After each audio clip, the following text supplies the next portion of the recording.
Hi there, welcome to my YouTube channel Dhyani classes. If you are watching my video for the first time, do subscribe my channel, hit the bell icon so that you get notified whenever new video will be uploaded. In today's video, we will cover summary from the chapter The Interview written by Christopher Silvestor from class 12 CBSE. So let's get started.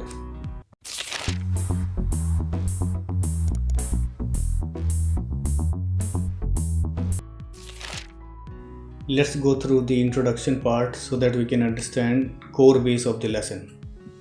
This lesson has been taken from the book, The Penguin Book of Interviews. In the first part of the chapter, Christopher Silvestor has explained the opening concept of the book, and the second part is an excerpt from an interview of an Italian writer named Umberto Eco. Let's look at the summary of the lesson part 1. The lesson, The Interviews, talks about an interview and its importance, and these days interviews are ordinary. The interview that was discovered over 130 years ago and played a great role in journalism. An interview can make a lasting impression, and almost everybody will have experienced an interview, either read it or have heard of famous personalities, celebrities being interviewed.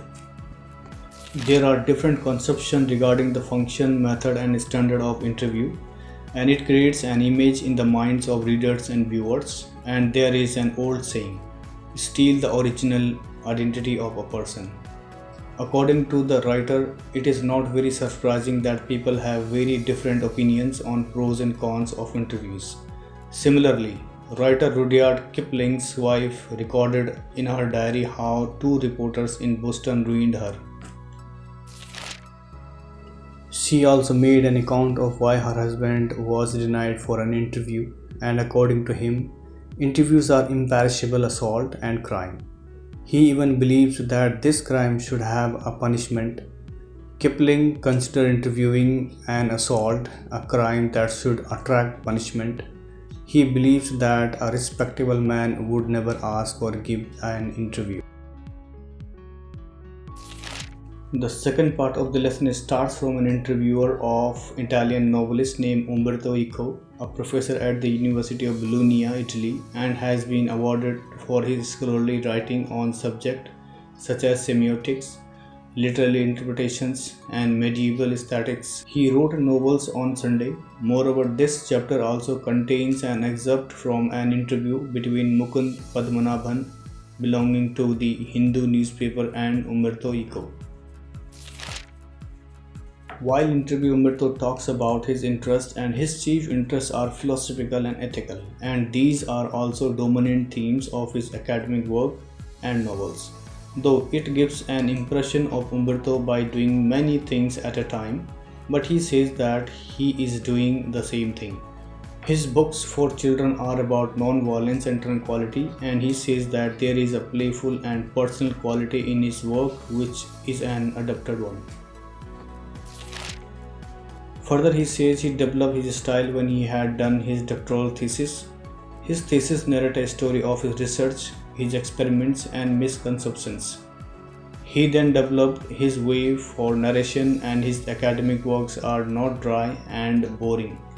Further, he says he explained how he utilized even the briefest gap in between two different segments of task that gives the wrong impression to other people that he is doing so many things, and called these gaps as interstices. Working during these interstices make him work wonders. He has written over 40 articles and only 5 novels at the age of 50. His novel The Name of the Rose became popular in the world because it was brilliant success and brought him eye-catching fame because it is essentially a novel about culture and delves into metaphysics, theology and medieval history. Talking about his novel, he mentioned that it is not an easy read. It has a detective aspect to it along with metaphysics, theology and medieval history. Also, he believed that had the novel been written 10 years earlier or later, it would have not seen such a huge success. Thus, the reason for its success still remains a mystery. I hope you like the video. For more informative videos, do subscribe my channel, hit the bell icon so that you get notified whenever new video will be uploaded. So thank you so much for watching once again. Stay safe, stay healthy.